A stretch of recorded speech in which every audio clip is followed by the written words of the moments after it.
Hi guys and welcome to another video. So in this video I'm going to show you guys how to split a string or a sentence into tokens using Python. So this is going to be a very basic video, but it's going to be very helpful if you want to understand some of the basics of strings in Python. So let's get started.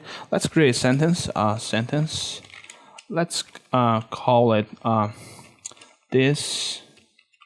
Let's define it as this is a string in Python. So this is a string in Python. So let's say that I want to print the other words. So very simple. I call the split function or method. So this function by default takes a space, okay, to delimit the string. So if I run this, I should see each word.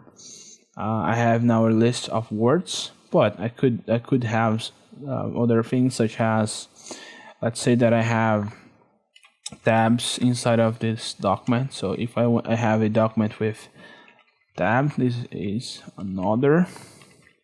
So if I have a document with tabs, I could use /t, and if I run, I now would have two different tokens or sentence. I could have new lines as well. That would be very common if I'm dealing with documents. So you guys can see that actually I need to change it to /n. So now we have this document tokenized using the split function. So this was the video, guys. I hope you like it, and see you guys next time.